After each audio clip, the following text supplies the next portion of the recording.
No se imagina el placer que tenemos de verlos y de poder reunirnos de nuevo acá en esta linda sala. Han pasado más de 2 años y medio con este, voy a decir el coronavirus. Bueno, no hablemos de él, es una mala palabra, pero no da. Gracias de podernos reunir de nuevo, por supuesto gracias a Trinity que nos ofreció esta hermosa sala. Gracias también a MAS, que es México, Américas, Spain, por ayudarnos a conseguir la sala y estar con nosotros siempre detrás para satisfacer todas nuestras necesidades. Y por supuesto, gracias a ustedes. Gracias por haber elegido la charla y no el partido de fútbol americano que hay enfrente. Así que bueno, eligieron la cultura en lugar de deporte, por una vez está muy bien. Vamos a hablar hoy entonces el título del papiro a la tableta. Apareció un libro en España, El infinito en un junco, en el año 2019. Fue un poco sorpresa porque de pronto empezó a venderse, a pasar de boca a boca la importancia y el interés de este libro, y pronto llegaron a las 50 ediciones. Imagínense, 50 ediciones. Quizás el hecho del coronavirus, de que la gente estaba en sus casas, no podía salir, quizás favoreció también mucho a que la gente comprara este libro, porque enseguida se dieron cuenta de que era muy interesante y que uno aprendía muchas cosas además. Es un libro un poco especial, no se puede catalogar. Tiene parte de novela, tiene parte de información seria, de historia, incluso de autobiografía. Tiene un poco de todo. Y sobre todo está muy bien escrito, que eso es lo que a la gente le atrae y puede emocionar a uno. Su autora, Irene Vallejo. Irene Vallejo es de Zaragoza, tiene ahora 43 años, es joven. Hizo su doctorado en su ciudad natal, en Zaragoza, en filología clásica. Después estuvo en Oxford, en Florencia. Empezó a dar cursos, pero enseguida tuvo que abandonar por cuestión familiar, por un hijo que tenía que atender. Y ese tiempo en casa con el niño le permitió entonces madurar y al final publicar este libro. Ella había escrito pequeños libros, pero este fue su primera gran obra, famosa, como hemos dicho, no solo en España, sino en toda América hispana. ¿Por qué le puso ese título? Bueno, parece que cambió. Primero había pensado en una misteriosa lealtad, utilizando una frase de Jorge Luis Borges. Un clásico es un libro que las generaciones de los hombres y mujeres, urgidas por diversas razones, leen con previo fervor y una misteriosa lealtad. Qué lindo eso de misteriosa lealtad, que supone leer pues, la Ilíada, la Odisea, el Quijote, obras de Shakespeare, etc. Todos esos clásicos que uno se acerca con esa misteriosa lealtad. Sin embargo, eligió El infinito en un junco, y ahí se aprovechó de otra frase de un escritor célebre, Blaise Pascal, el francés, siglo XVII. Él era matemático, científico, pero también filósofo y teólogo, y al final de su vida reunió todos esos pensamientos sobre la humanidad, sobre el ser humano, en un libro que se llamó justamente Pensamientos. Fue el del famoso El corazón tiene razones que la razón no comprende. Bueno, eligió Irene de esta frase: el hombre es solamente una caña, la cosa más frágil de la naturaleza, pero una caña pensante. Claro, ella no aprovechó el nombre de caña, sino que le puso mucho más fino, más literario, el de junco. Junco, que es una planta acuática del río Nilo, utilizada ya desde 3000 años antes de Cristo. Se utilizaba para diversas cosas. Recuerden que, por ejemplo, San Moisés, cuando nació y tenían que fuera asesinado, lo puso su madre en una canasta de mimbre. Ese mimbre era justamente una canasta de junco, dice la Biblia. Después en la Biblia, su madre lo colocó en una canastilla de juncos y lo dejó junto al río Nilo en los papiros, al revés, papiros y junto el junco. Este papiro, que se sacaba del junco, ya vamos a explicar después por qué, tenía diferentes categorías. Los más altos, porque se usaba por ejemplo en la casa para protegerse del sol, para vestirse, etc. Pero los más delicados de estos papiros se llamaban Augusticus, el nombre latino, y Augusto es lo más grande, significa que tenía mucha alta calidad. Y también hieráticos o regios, que era justamente para los textos sagrados y los textos que tenían relación con el mandato, con el rey. El papiro sirvió entonces para desarrollar la cultura egipcia. ¿Por qué? En principio, lo mismo el papiro que todos los instrumentos que se utilizaba para recoger la escritura, siempre empezaron con dos finalidades. O era para cosas religiosas, relación con Dios, con lo divino, o eran para cosas de contabilidad, porque era muy importante saber cuánto dinero se tenía, cuánto se producía, a quién se vendía, con quién, todos esos temas, los impuestos, por supuesto, era necesario tenerlos registrados y para eso se utilizaban estos instrumentos donde se retenía todo eso. De ahí la importancia de la escritura. Para la elaboración del papiro, bueno, ahora parece muy fácil, y era entonces del junco, sacaban la corteza, sacaban estrías, ponían unas horizontales, otras verticales, las ponían en agua, se maduraban un poco, después se secaban, se golpeaban y salían estos papiros que ellos llamaban a la hoja del papiro, lo llamaban la plagula. La plagula era, como decir, hoja del papiro. Casi no se utilizaba un ejemplar solo, una hoja sola, una plagula sola, sino que se juntaban varias, incluso llegaban hasta 20 plagulas unidas, hasta de 5 metros. Por supuesto que se enrollaban, no se tenían siempre extendidas, se enrollaban y servían un poco como el acordeón. Vamos a ver después, se unían todas, se cerraban y se podían abrir para conservar. Uno de los restos que nos quedan de esos primeros papiros es un tratado de médicos y farmacopea del año 1500 a.C. Acá para nuestros amigos médicos, si quieren consultar, saben que tienen que ir nada menos que a la Universidad de Leipzig, en Alemania, y ahí está todo lo que se sabía en ese momento sobre, como dice, medicina y farmacología. Eso se mantiene hoy día entonces casi en las mismas condiciones. ¿Qué pasaba? Que Egipto producía el papiro y cuando se dio cuenta de que el papiro era muy importante porque permitía escribir y publicar cosas, empezó a restringir su venta y eso hizo que otros países, por ejemplo en Pérgamo, que compraba todos los papiros a Egipto, se dio cuenta que ya se ponía muy difícil la situación. Entonces dijo, bueno, vamos nosotros a inventar otro instrumento para poder escribir.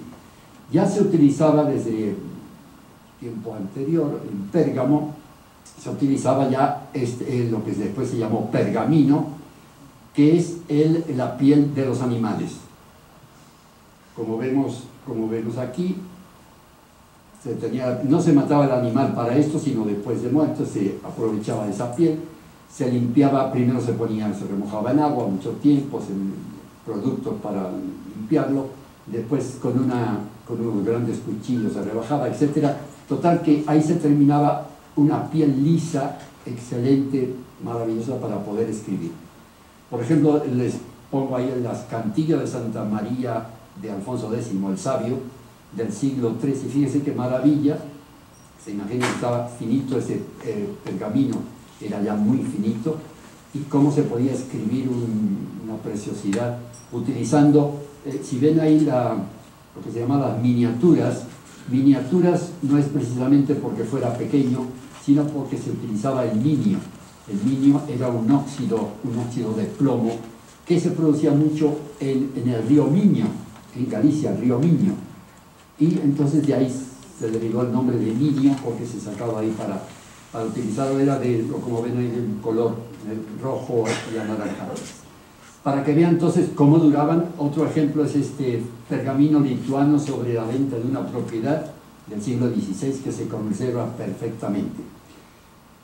Como dijimos, estos papiros se enrollaban para poderlos fácilmente leer, no extender todo de una vez, sino que era, como dijimos, un acordeón o enrollado.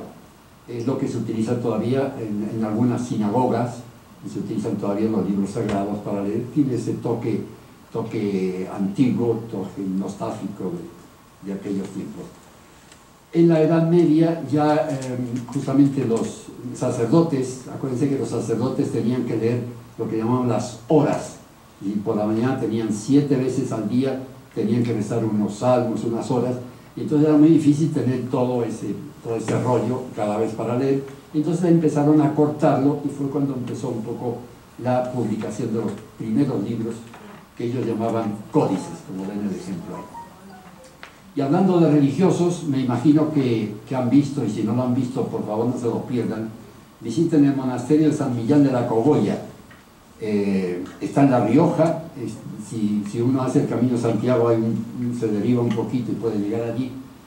Para mí, cuando lo visitamos con mi esposa, no en el siglo VI, cuando lo visitamos con mi esposa, fue un placer personal, porque desde no niño, pero ya en la escuela, siempre nos hablaban de este monasterio porque había sido el origen del castellano. Y cuando se estudiaba en la escuela o en la literatura, el castellano nació en San Millán de la Cogolla. Ya tenía esa idea desde niño. Después, cuando en la universidad siempre era el deseo, finalmente se me hizo visitar este monasterio de San Millán, que fue donde por primera vez aparecieron las primeras palabras en castellano.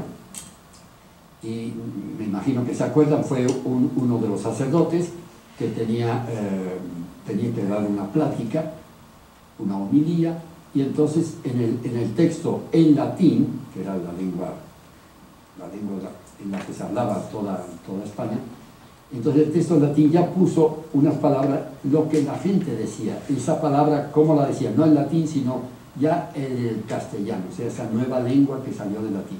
Por eso se considera que fue el origen del castellano. Bueno, pero lo importante es que ahí el sacerdote que nos hizo de Cicerone nos muestra unos cantorales del siglo XVII, una preciosidad, libros gigantes de casi 40 60 kilos de peso, hechos a mano en pergamino, son hojas de pergamino que habían hecho. Nos contaban que estos sacerdotes no mataban el animal para hacer el pergamino, sino que aprovechaban, incluso iban buscando las granjas los mejores animales que ellos prevían que podían servir para hacer el pergamino. Entonces lo elegían ya antes de la muerte, o sea, estaban destinados entonces a servir para la eternidad casi. Se utilizaron 2000 vacas para hacer estos pergaminos, estos libros que tenemos acá. ¿Por qué? ¿Por qué esa dimensión? ¿Por qué esos libros tan inmensos? Bueno, ellos tenían la oración, dijimos, los salmos, rezaban personalmente, pero también cuando se oficiaban las misas, acuérdense que una de las frases de San Agustín de Hipona decía, si cantas, rezas 2 veces. Es decir, si en una iglesia una oración la dices cantada, es como si rezaras 2 veces. En el sentido de que una oración es una relación con Dios, pero si se lo hace con alegría, cantando con melodía, entonces es todavía mucho mejor. Y entonces en las misas, sobre todo en las misas solemnes, había que cantar, canto gregoriano. Entonces se ponían esos inmensos libros en un fascistol, para sostenerlos, y que se pudiera ver, se juntaban los sacerdotes o los del monasterio, se ponían ahí y podían leer de lejos y no tener que estar cada uno con su librito, que no era posible. Y esos libros se conservan todavía ya ahora como museo. ¿Qué pasaba? Pasamos de Europa entonces a las Américas. ¿Qué pasaba en América? ¿Cómo existía lo mismo? ¿No existía? Bueno, saben que las culturas de América, de toda América, se dividen, las prehispánicas se dividen en 3 secciones: está Norteamérica, Mesoamérica y Sudamérica. Lo que es acá en esta parte de Norteamérica no existía escritura. Acuérdense que aquí era un inmenso territorio de más de 2,5 millones de kilómetros cuadrados, desde acá, desde Texas hasta los Grandes Lagos. Había, se dice, más de 170 tribus nativas, que se las denomina, o sea que entre ellas cada tribu eran cazadores recolectores, o sea que se quedaban en un sitio, cazaban lo que daba, se iban a otro lugar, de un lugar para otro, no mantenían un sitio. Entonces no tenía necesidad de una lengua común, cada uno tenía su lengua y no tenían escritura. Se comunicaban a través de los signos, como ven ahí es el PSL, en Place Indian Sign Language, para expresarse de diferente manera. Y parece que tenía mucha posibilidad de expresar muchas cosas. Curiosamente, Álvar Núñez Cabeza de Vaca, ese explorador español que estuvo aquí en Florida, estaba en Cuba, vino hasta Florida, investigando, andaban buscando, lástima que no la encontraron, la fuente de la eterna juventud. Fíjense nomás, qué delicia, si hubieran llegado. No solo no llegó a esta zona de Florida, sino que los buques se hundieron y quedó él y otros 3 náufragos que recorrieron en 8 años, desde la parte de Florida hasta recorrieron toda esta parte sur de Estados Unidos, hasta poder contactar con Nueva España, lo que sería más al sur de Chihuahua. Pasaron 8 años y sobrevivieron entendiéndose con los indios a base de los signos.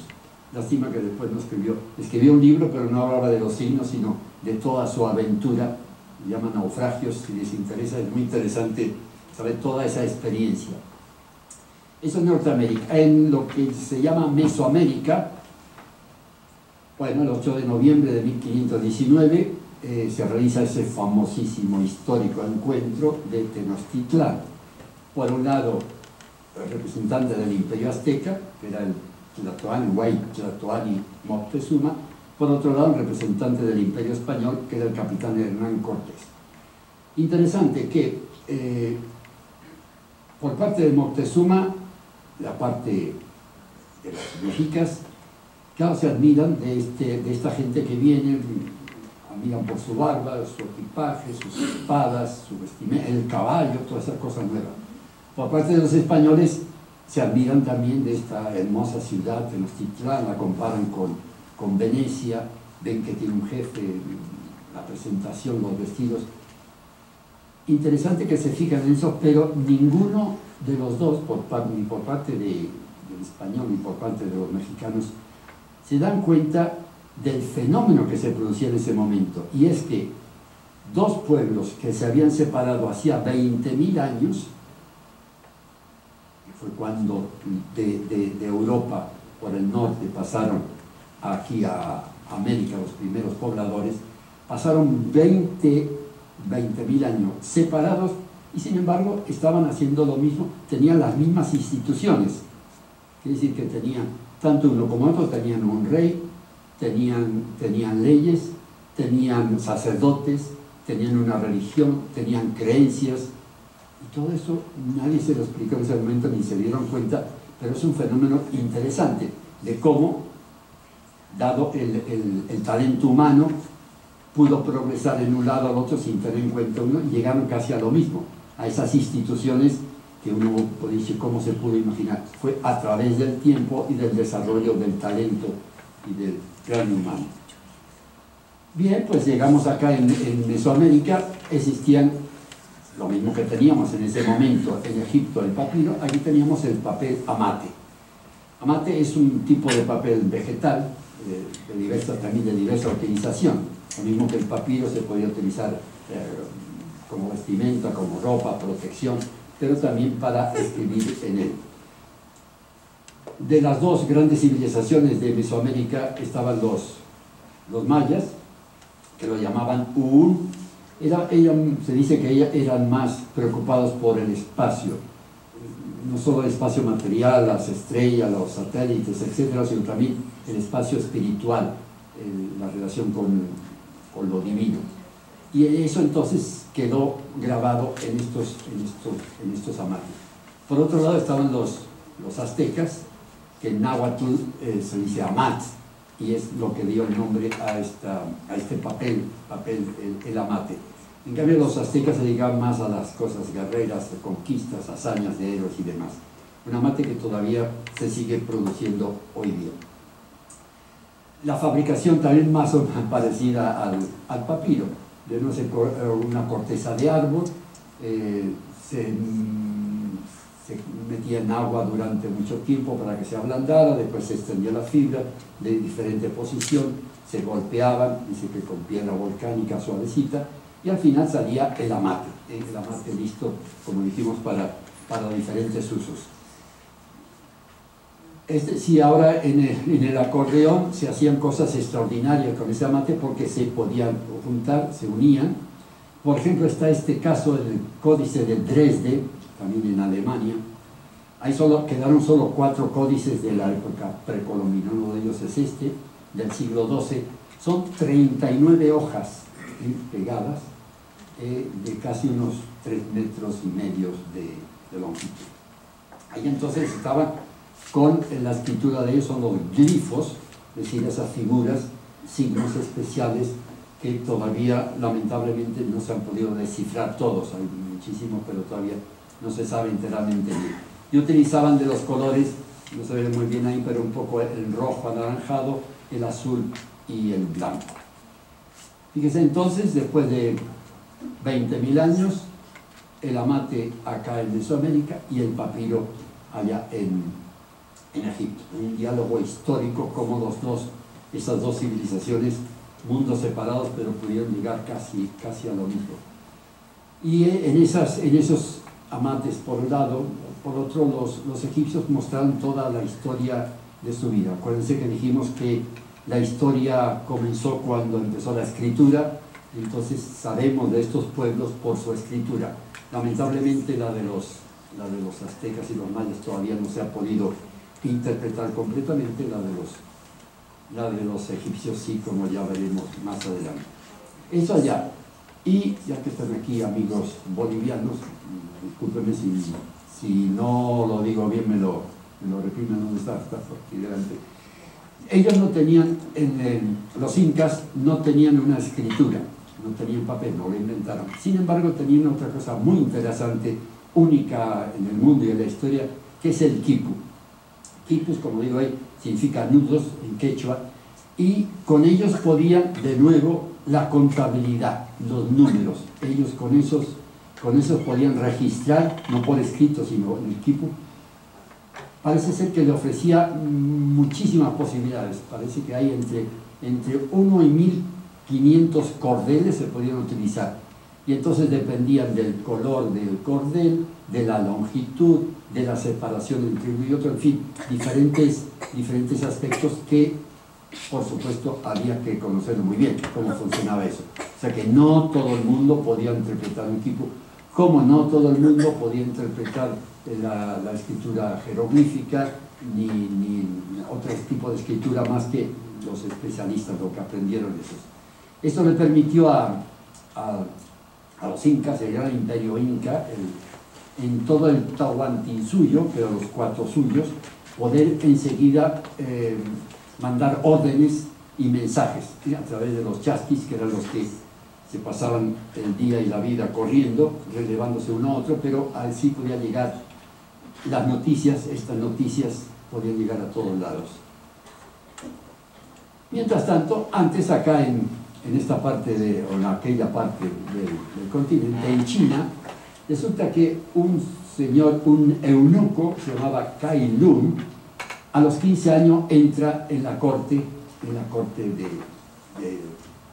los reyes chinos y empieza a trabajar, a moldear cosas. Parece que era muy activo, le gustaban mucho las armas, el armamento, las cosas físicas, y por eso se le ocurrió, entonces un día trató de confeccionar el papel. O sea que hasta entonces la manera de comunicarse era, como ven arriba, eran las tablillas de bambú.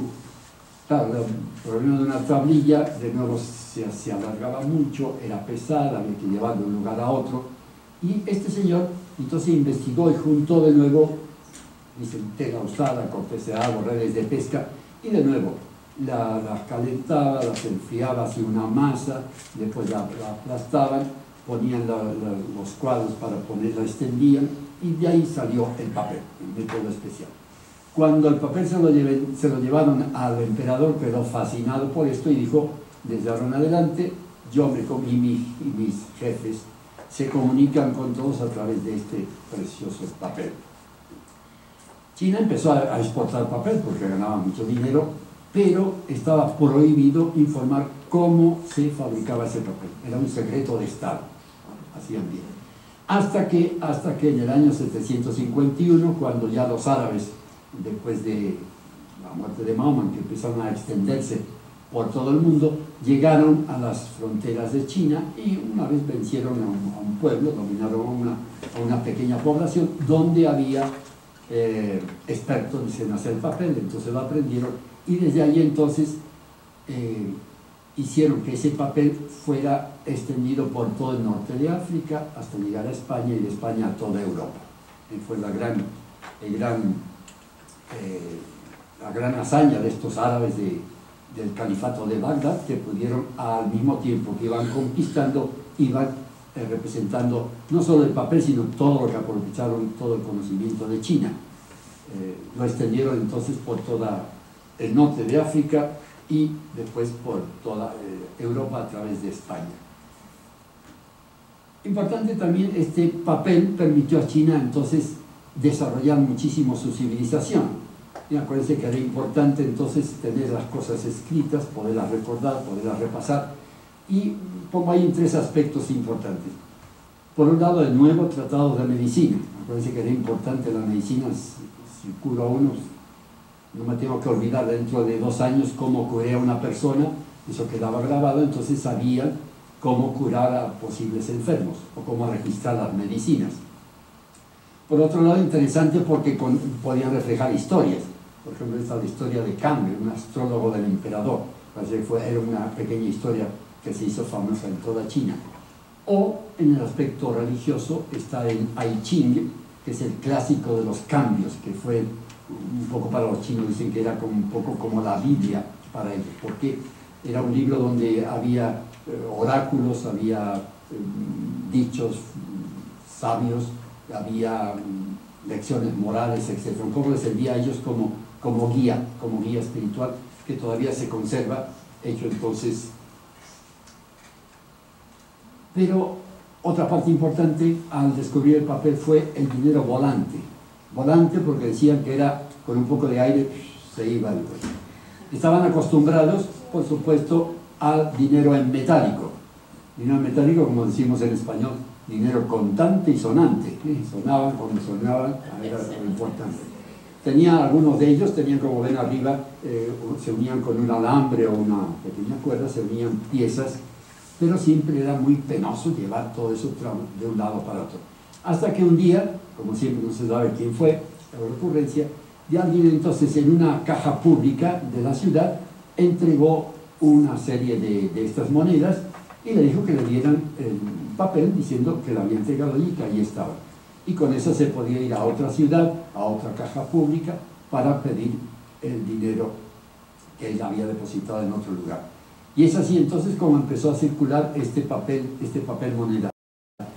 No es como los de ahora, sino que era más, en una página, como ven aquí arriba, una página grande, donde estaban las monedas que representaba, la historia, donde la había conseguido, quién era el señor, etc. Todo era como una documentación, era más un documento que un dinero como lo utilizamos hoy día. Se conserva uno de esos ejemplares, que es este papel moneda de la dinastía Ming, del año 1368. Hoy día está valorado en $1 millón. Pues si alguno se anima, ya sabe que no es por nada. ¿Cómo llegó este papel billete, papel moneda a Europa? Bueno, el primero que lo reveló fue Marco Polo. Pues este gran veneciano estuvo después de más de 3 años por ahí recorriendo China, regresa entonces en el 1295 a Venecia y, entre otras cosas, en un libro en un libro, El Milione, donde cuenta toda su aventura. A pesar de le cuenta a la gente, oye, pues que allí lo que funciona son unas hojas y eso te vale como dinero. Por supuesto que la gente se ría de el dinero, la bolsa, zona, no, a mí no me engañan, no, esto. Solo 300 años después se impuso el dinero ya moneda en Europa y en Italia, por supuesto. O sea que pasaron 300 años hasta llegar a lo mismo. Eso entonces en cuanto a China, en cuanto a los productos para escribir, el papiro, el papel, pero ¿qué es lo que ponemos en ese papiro, en ese papel? Aparte de los dibujitos que hemos visto antes. Y entonces ahí nos recorremos a un libro que se llama El creciente fértil o Media luna fértil, publicado en 1916 por un profesor de Chicago, un egiptólogo, que escribió esto. Entonces propuso esta teoría de cómo en este lugar, no tiene nada que ver con la media luna árabe, sino que él se imaginó que en toda esta zona fue donde surgió la civilización occidental. Fue ahí donde dicen que mientras el hombre iba con una lanza dando hacia arriba para cazar animales, la mujer en el campo estaba con la lanza hacia abajo, removiendo la tierra y plantando, y haciendo crecer las plantas. Un poco como que la agricultura empezó con la mujer y después con el hombre también, los dos. Pero en todo caso, de ahí surgió el trigo, la cebada, el vino, garbanzo, el guisante, la lenteja, etc. O sea, poco a poco, a través de fíjense que esto es del año 9000 antes de Cristo. Pasaron años y años, pero poco a poco fueron haciendo eso. Lo mismo ocurrió con los animales. Se fueron domesticados. Dicen que el primer animal que se domesticó fue el perro, los perros de los lobos. Pero también la vaca, la cabra, el cerdo, el caballo. Eso por un lado, hablando de los vegetales y animales. Pero está por el otro lado de la cultura, de la civilización. Fue ahí entonces donde los pueblos ya no empezaron a viajar, sino que encontraron en estas dos zonas, por un lado la Mesopotamia, y saben, Mesopotamos, en mitad de los dos ríos, y por otro lado el Nilo, eran las fuentes de riqueza por el agua, y porque daba pie el agua a la agricultura, y la agricultura podía atraer tanto a personas como a animales también para alimentarse. Entonces, de ahí empezaron a juntarse en pequeños grupos. De los pequeños grupos pasó a tribus, de las tribus pasó a pequeñas ciudades, de ciudades a más grandes, a reinos, a imperios, en fin, de ahí a través de los años fue donde se fue forjando nuestra civilización. Pero lo más importante, otra de las cosas importantes, todos son pasos que dio la humanidad, lo de los animales y vegetales, pero por otro lado, el tema de la escritura. La escritura, hemos dicho, la historia comenzó por la escritura. De antes uno se puede imaginar cosas, había relieves, cosas, rastros, pero a través de la escritura ya se sabe exactamente cómo funcionaban los pueblos. Fíjense que Yahvé, cuando manda a Moisés la tabla de los 10 mandamientos, son en tablas de piedra. Dice la Biblia que Yahvé grabó en piedras, grabadas, o sea, para que de ahí no pasara.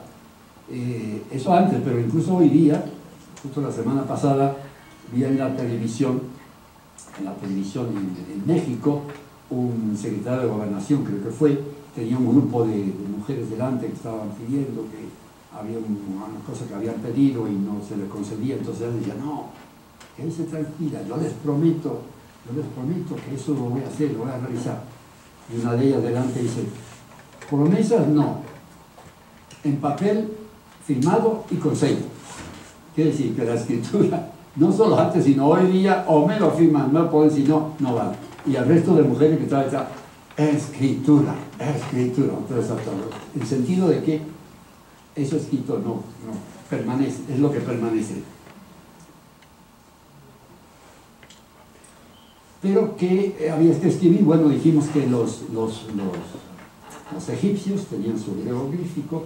En la Mesopotamia se había inventado también la escritura cuneiforme, pero eran escrituras muy difíciles, muy variadas, muy extensas. Y entonces nos vamos a centrar ahora en este lugar que se llama, hoy día se llama Biblos, pero se llamaba Gubla o Gebal, que era la ciudad de la colina. Como ven ahí, está entonces, en la que habíamos visto en la parte anterior, estaban por un lado Babilonia, o sea, toda la región de Tigris y Éufrates, y después estaba lo que marqué en amarillo, ahí estaba Biblos. Biblos se llamaba Gubla, pero los griegos le pusieron el nombre de Biblos, después veremos por qué. Es en una región que no quiso extenderse por tierra, sino que se extendió por mar. Fue la primera gran nación que conquistó el Mediterráneo. Eran los dueños del Mediterráneo. Eran comerciantes con todo el Mediterráneo, fueron los que tenían comercio con, por supuesto, con Grecia, con la parte sur de Italia, los que llegaron a España, los que le pusieron el nombre de Hispania, tierra de metales, según otro tierra de conejos, pero tierra de metales, de ahí viene España, y son los que fundaron Málaga y Cádiz, esas dos ciudades. Y claro, en relación con todas estas personas, pues llevaban cosas para vender, para intercambiar, y tenían que registrar todo eso, y tenían que entenderse con las diferentes personas. ¿Y en qué idioma nos entendemos? Cada uno hablaba su idioma diferente. Entonces, como siempre, a alguien o un grupo se le ocurrió el alfabeto, inventar el alfabeto. Fue el alfabeto fenicio, el primer alfabeto que se utilizó en nuestra civilización occidental, y que marcó de nuevo otro paso, otra etapa crucial en la humanidad, porque hizo que un solo alfabeto sirviera para todas las lenguas que quisieran. Y fue la gran comunicación, y fue la gran liberación, esa escritura, y de la escritura y del saber, porque ya entonces todo el mundo podía entenderse con otra persona, todo el mundo podía escribir, todo el mundo podía saber lo que antes solo estaba reservado a cierto grupo de personas que sabían esas lenguas. Era un poco la democratización entonces de la escritura. Entonces pongo ahí, para que no sea muy confuso, un poco la evolución. Primero están los chinos, tenían el sistema más antiguo, se dice, del siglo VI a.C., pero como ven, eran puros símbolos. Me dicen que más de 50.000 símbolos. ¿Quién podía retener todo eso? Era imposible. Desde chiquitos los empezaban a educar, a enseñar, pero para memorizar todo eso. Quiere decir que solo poca gente, solo los escribas, pequeño grupo de escribas sabían descifrar eso y sabían interpretar. No solo ahí, sino en todos lados siempre había ese pequeño grupo que pasó a la historia como esos grupos que después se le dio el nombre a esos escribas o escribanos, se dio el nombre de secretarios, porque guardaban el secreto, porque todo lo que ponía ahí un presidente, un jefe, no lo podían decir a nadie, tenía que quedar secreto, por eso ahí secretario. Bueno, pasamos que los chinos, después está la escritura cuneiforme, lo que dijimos en Mesopotamia, de nuevo 32 letras muy difíciles incluso hasta hoy día se ha podido interpretar, pero no completamente, y la escritura jeroglífica en Egipto, que se pudo decir también era una cantidad de signos, más de 1000, no más que los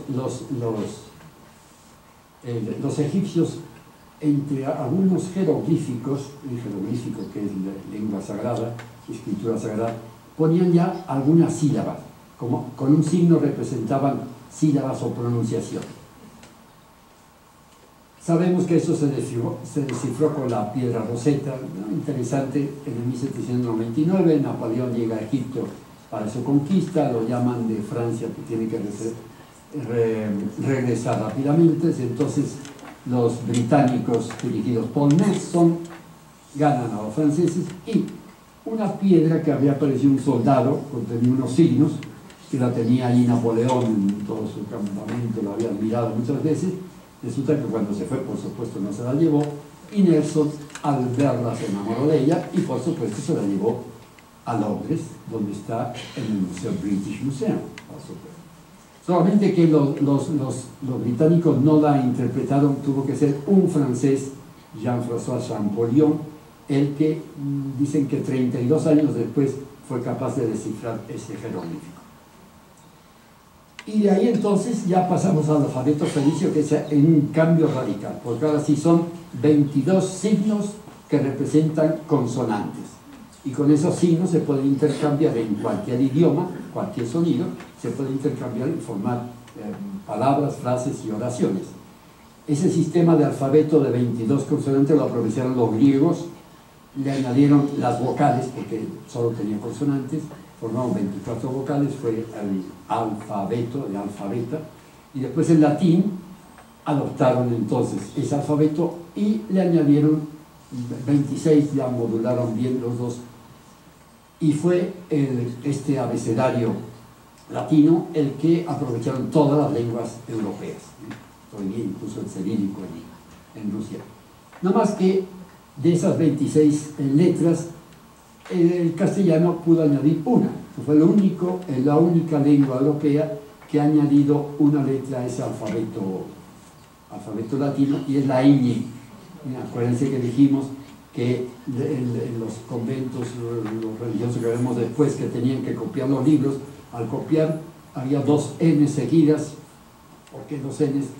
Anno, Anno, ¿por qué anno? Le pongo una rayita a una N y que sea año, anno, anno. Y ahí pasó entonces, así se inventó de nuevo anónimamente esta letra, la letra ñ, única del castellano. Entonces tenemos ahí el alfabeto fenicio, ya ven que está lo importante entonces, que ya no es como el jeroglífico, que son miles de diferentes grabados, no, ahora es uno que corresponde a sílabas. De ahí aprovecharon, como dijimos, los griegos, los fenicios, hasta los árabes también, el idioma árabe está también, el alfabeto árabe está hecho también aprovechando el alfabeto egipcio. Ya tenemos dónde escribir, ya tenemos qué ponemos en esa escritura, pero ¿y ahora qué hacemos con esos instrumentos? ¿Qué hacemos con esos folios? ¿Qué hacemos con esos papeles escritos?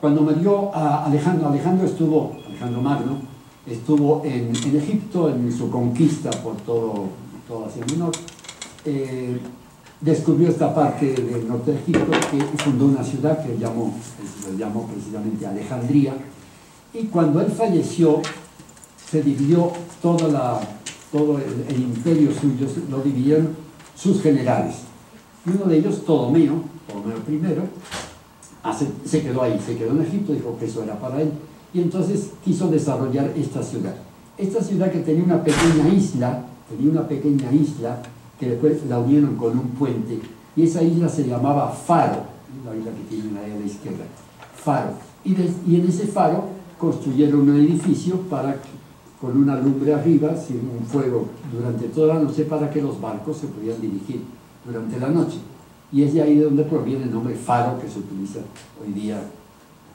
actualmente. En esta ciudad entonces Ptolomeo había heredado un poco de Alejandro Magno su sentido cultural, o sea que Alejandro Magno decía: quiero tener un imperio, pero quiero tener un imperio culto, que la gente sepa, que la gente viva, que la gente disfrute la cultura. Entonces ese tema lo aceptó también Ptolomeo, y quiso en esta ciudad, Alejandría, formar un centro cultural que fue el más famoso de todo el mundo conocido en esa época. Y se llamó el Museo de Alejandría. Museo por las musas. Las musas eran las 9 musas famosas de los griegos, después de los romanos, que son las que inspiraban. Entonces tomó ese título, y de ahí hubo desde el 287 a.C., uno de los primeros fue Arquímedes, hasta el último científico, que fue Hipatia. Hipatia fue la famosa primera gran mujer astróloga, matemática, que fue justamente asesinada por fanáticos religiosos en el 415. Esa fue la última científica, digamos, de un personaje de ciencia que duró en este museo de Alejandría. En ese museo había de todo, o sea que Ptolomeo quiso que allí el que llegaba no tuviera más preocupación que de investigar, escribir y producir cultura. Entonces les daban todo, les daban la asistencia, vestido, ropa, alimento, incluso le daban la oportunidad de entenderse con otros científicos. Debe ser unos momentos extraordinarios para todos el poder intercambiar a esa altura de gente. Es ahí donde tuvieron Galeno, entre otros lados los médicos muy importantes, que estuvo entre otros muchos, y entonces en ese intercambio llegó tan inmenso en la producción también de escritos que dijeron, ¿qué hacemos con todos estos rollos que hemos traído? Porque Ptolomeo también quiso que ahí se reuniera todo lo que tenía, no se llamaba todavía libros, pero en fin, como rollos de papiros. Y entonces Ptolomeo encarga primero a Demetrio, que era un orador, estadista y filósofo griego, que fue perseguido en Grecia, entonces se vino a Alejandría, y entonces le encargó que él reuniera todo ese material. Fue el primero que organizó un poco la biblioteca, todos esos rollos de pergaminos que, como vemos arriba, eran muy difíciles de agrupar. Poco después ya le designan a Calímaco, que era un poeta y erudito, le designan a él para que ya todo eso lo catalogue. Hizo un catálogo no solo por tiempo, por edad, sino también por tema. Y fue entonces cuando se empezó a utilizar ya los nombres que hoy día son los volúmenes, cuando eran los rollos, los tomos, las copias, las ediciones, en fin, todo ese lenguaje de bibliotecarios que ya entonces surgió. Y un dato muy interesante, me hizo muy interesante, el de la Septuaginta. Septuaginta significa décima, 10, y septua, 7. O sea, Septuaginta serían 70. Ptolomeo, ya no Ptolomeo I, Ptolomeo II, el hijo, si se han podido dar cuenta, ahí en Alejandría había una parte donde estaban los judíos. Había un grupo de judíos muy importante, dedicados al comercio. Y entonces él dijo a Ptolomeo, bueno, aquí queremos reunir acá toda la ciencia, todo lo que se sabe, todo escrito actual, incluso mandaban buscar a todos lados rollos en diferentes lenguas para traducirlo. Tenemos de todo, pero ¿y por qué no tenemos aquí el libro sagrado de los judíos? ¿Por qué ustedes no lo facilitan? Entonces se puso de acuerdo, en contacto con Jerusalén, donde estaba el gran sacerdote de Jerusalén, y le mandó a 72 sabios, 72 judíos, expertos, por supuesto, en el lenguaje de los libros sagrados, que era el hebreo y el arameo, y estos 72 se reunieron, y 72 además dice simbólicamente porque iban 6 de cada tribu de Israel, y eso se dedicaron entonces a traducir. Fue la primera traducción histórica de los libros escritos de la Biblia.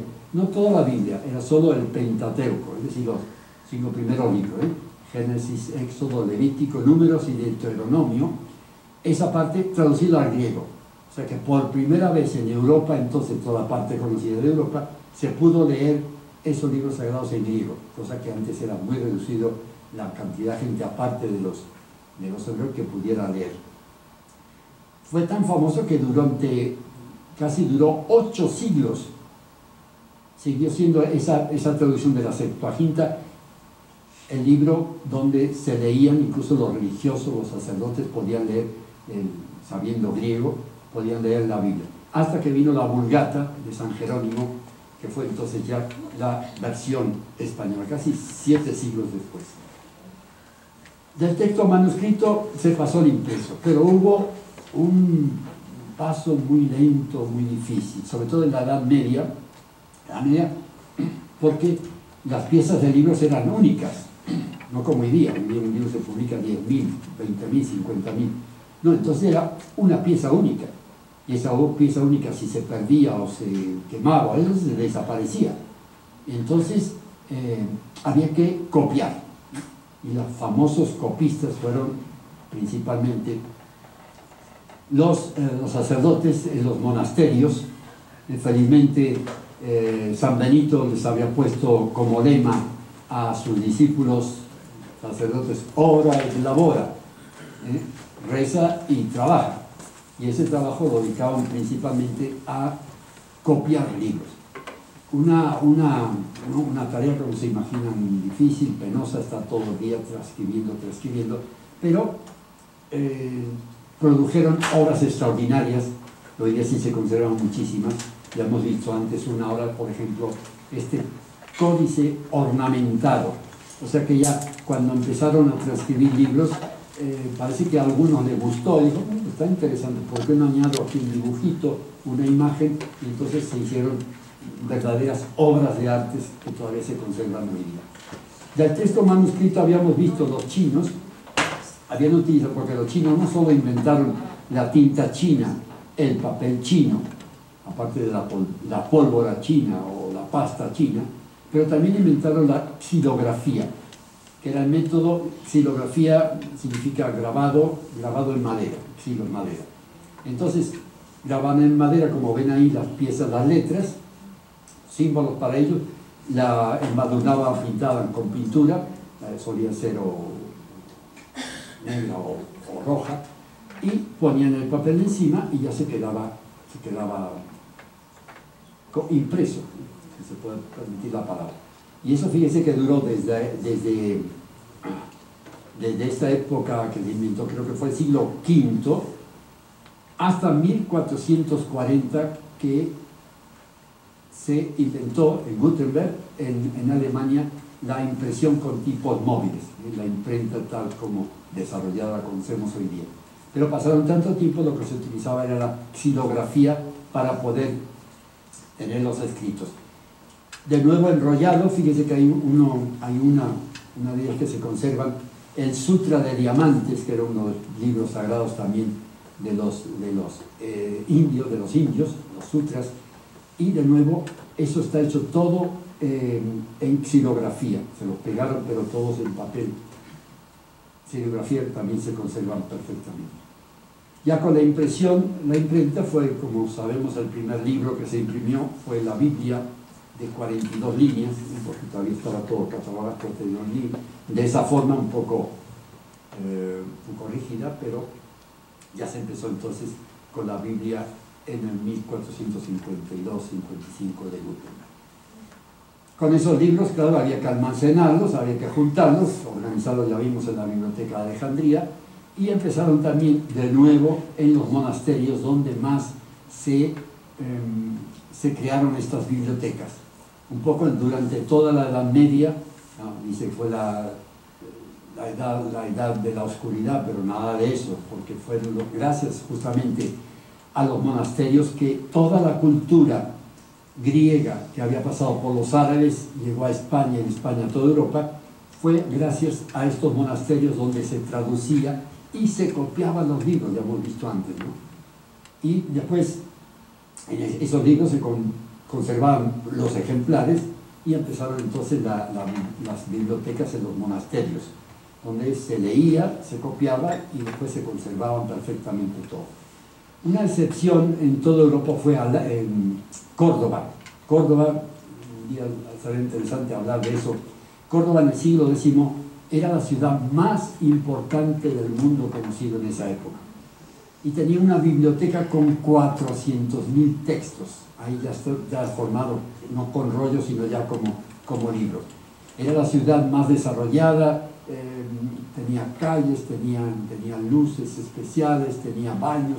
Era la ciudad más moderna en esa época.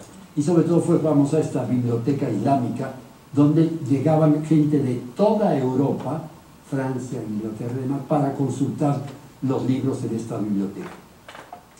Hasta que surgieron las 4 primeras universidades de Bolonia, la Sorbona, Oxford y Salamanca, donde ya era imprescindible tener su biblioteca para que la gente, pues, los estudiantes pudieran consultar, formarse y progresar. En ella, por ejemplo, la Universidad de Salamanca, que es impresionante, la parte esta antigua, que se conserva tal cual. Y de ahí, de estas ciudades, de estas universidades, la gente, los dirigentes políticos empezaron a decir, ¿por qué no ponemos también una biblioteca nosotros? O sea que al principio el que se interesaba por un libro tenía que ir a la biblioteca de la universidad a pedirlo, con todo el problema de demandas y demás. dijeron, no, vamos a hacer nuestras bibliotecas también. Y fue cuando empezó en las ciudades, poco a poco, en todas las ciudades, a crearse estas bibliotecas. Como saben, la biblioteca se dice que la más importante del mundo, la más famosa, donde tiene la mejor libros, es la de Washington, la Biblioteca del Congreso. Por cierto que biblos era la palabra que dijimos del pueblito fenicio, biblos.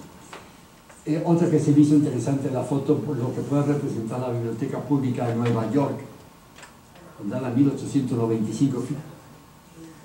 Bella y hermosa, pero fíjense todo lo que significa eso. Fíjense en Nueva York del 1895 la cantidad de migrantes, la cantidad de gente, de personas que han acudido a esta, que se conserva tal cual, esta biblioteca extensa, símbolo de tranquilidad, de reconfort, porque se leen cosas.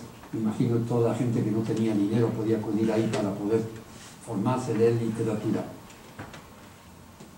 El universo, que otros llaman biblioteca, esa famosa frase de nuestro amigo Jorge Luis Borges, un poco para significar, la biblioteca es un universo, decía él, todo lo que el hombre ha pensado, todo lo que el hombre ha imaginado, todo lo que el hombre ha creído, está ahí en los libros, ahí empezó la historia, empezó con la escritura. Bueno, pues ahí tenemos el resumen de toda la historia de la humanidad. Es el gran bibliotecario en toda la literatura, eso diría todavía, Borges, el gran bibliotecario. Él estuvo en la biblioteca cuando tenía 32 años, en una biblioteca de los suburbios de Buenos Aires, la biblioteca Canet, y parece que se aburría mucho, y fue ahí donde empezó entonces a apreciar los cuentos. Como tenía tiempo disponible, no mucho tiempo, pero tiempo, entonces empezó a escribir cuentos. Y dice que lo único que le agradece a esa época de joven por dos cosas. Primero, porque se entusiasmó por escribir cuentos, y de segundo, porque aprendió italiano. ¿Cómo aprendió italiano? Bueno, en el tranvía desde su casa a la biblioteca llevaba un libro de que la Divina Comedia, escrita en inglés, traducida al italiano. Y así fue como el buen hombre, tímido, poco inteligente, aprendió italiano. Fíjense nomás, en un tranvía aprendió italiano con una traducción en inglés de la Biblia. Este tema de Borges lo aprendió, lo tomó también muy bien, y apareció en El nombre de la rosa, de Umberto Eco. Entonces Umberto Eco, fíjense que el gran bibliotecario de esta película, de la novela, que fue película también, el gran bibliotecario se llamaba Jorge de Burgos. Jorge en honor a Jorge Luis, y Burgos en honor a España, lo que había significado el Quijote en el español. Y ahí por un esquema de lo que simbolizaba de nuevo ese universo de Borges, con esta construcción de la biblioteca del monasterio que aparece el nombre de la rosa, que era ese mundo, ese universo donde había subidas, bajadas, donde había secretos, lugares donde no se podía entrar, ese universo que representa, entonces lo puede representar una biblioteca, y que ya el famoso Guillermo de Baskerville pues trató y logró. Perdón, no fue él, fue James Bond, no fue Sean Connery. Y Jorge era ciego. Y Jorge era ciego, y justamente, si se recuerdan también, el bibliotecario del nombre de la rosa era también ciego, y por eso lo hizo ciego, en honor también a Jorge Luis Borges con ese nombre. Y ese libro de papel, hoy día pasamos al libro electrónico. Debate de nunca acabar por ahora. Hay amantes apasionados y férreos detractores de uno o de otro. ¿Qué dicen los libros de papel? Bueno, está el aspecto emocional, en el papel, la hoja. Nunca falla un libro, se pueden regalar y prestar, algunos. Se recuerdan más y mejor, no todos serán digitalizados, no generan basura tecnológica, conforman una biblioteca, son algo familiar, algo ya pertenece a la familia. Por un lado, por otro lado, el libro electrónico, los que lo defienden, se ocupa menos espacio, son más portables, pueden llevar de un lugar a otro, el tamaño de la letra es más pequeño o puede hacerlo mayor, Los libros son más fáciles de conseguir, son más baratos, no solo son libros, sino que te ponen consultas y demás. No hace falta cortar los árabes.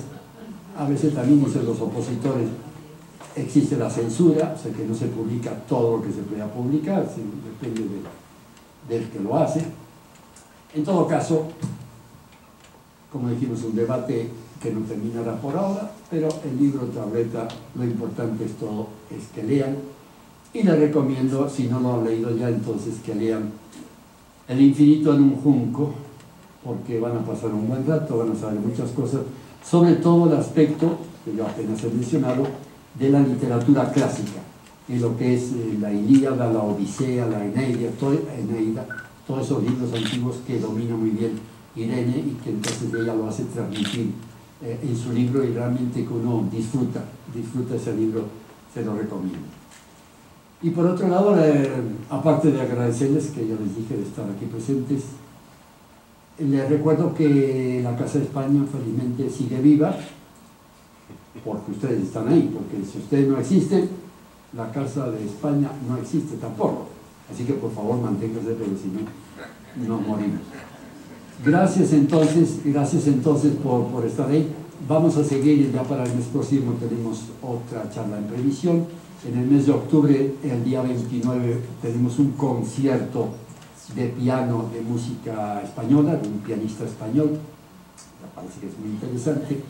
Estamos preparando también la proyección de la película Madres Paralelas, la última película de Almodóvar, que también es muy interesante. Así es que por favor manténgase enterado, ya le mandamos las invitaciones. Y por supuesto, siempre la última palabra, porque tiene que ser de recuerdo a los que todavía no han abonado. Son $60 por familia, 40 por persona. Y si no saben, tienen escrúpulos, si no saben si han pagado o no han pagado, hay dos personas que pueden consultar. Una persona es Carmen, ¿dónde está Carmen? Está Carmen, que está allá, y otra persona es Nieves, que está allí. Ellas muy amablemente le podrán decir si han pagado, y es un secreto, no van a decir a nadie si no pagan, así que ustedes, muchas gracias por estar aquí. Entonces ahora vamos a disfrutar un poco.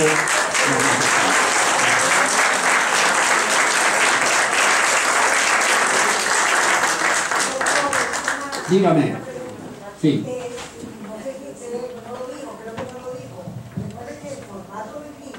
Sí. Ah, sí, sí. La página, a esa página que ya está con esos rollos, y la cortaron y formaron prácticamente 4 lados. Entonces, por eso se llama cuaderno. Con los romanos, pues, un poco de triunfo para mí. Sí, no, muy bien, piropo aceptado. La fórmula también ellos venían a ser el rectángulo, era la forma que ya utilizaban entonces en Persia. El rectángulo era ya una forma que en la arcilla, era donde, en la arcilla la escritura uniforme era en esa forma, y después la aprovechaban. Lo lindo es eso, como vemos, es que no se desperdició nada, sino una civilización aprovecha, cosa que hoy día ojalá que lo respete. Una civilización aprovecha lo anterior, lo explora más, lo enriquece, y hasta la otra, y así va continuamente, ¿no? Entonces sí, todo esto ha sido una evolución de cuántos miles de personas que han contribuido para bien nuestro, ¿no? Y nuestra obligación de continuar haciendo algo para los que nos siguen. Dígame. ¿Te puedo hacer una pregunta? Bueno, primero felicitarte que está sensacional. Ay, muchas gracias. Pero yo tengo una duda, ¿en qué momento se definió la dirección de la escritura? Porque hay, por ejemplo, los chinos, los judíos escriben de derecha a izquierda y empiezan por la página final al revés. ¿En qué momento y por qué? ¿Sabes por qué o cómo es la cosa? No se sabe el momento exacto. Había diferentes maneras, como dices tú, los chinos de un lado para otro. El cuneiforme, y además el cuneiforme a veces se leía de arriba hacia abajo, otra vez de izquierda a derecha y de derecha a izquierda. Es una complicación bárbara. Incluso el jeroglífico a veces se podía, normalmente dicen que era de izquierda a derecha, pero a veces si tenía tenía una figura, la mirada hacia este lado, entonces había que leer para este lado. Es un poco complicado, ¿eh? como digo siempre, esta parte de escritura ha estado en manos de muy pocos. Entonces, que siempre en todas las culturas, siempre los privilegiados, aparte del emperador y su séquito, eran estos escribas y estos sacerdotes o estos intérpretes, porque es lo único que podían saber. Incluso a veces los reyes no sabían descifrar algo y tenían que acudir a lo que dijimos, al secretario, ¿no? Entonces, eso no se sabe exactamente, no fue en un momento desde ahora, sino que poco a poco. Porque hay unos que siguen así. ¿Perdón? Sí, bueno, y los árabes que van de atrás para adelante. Son estilos.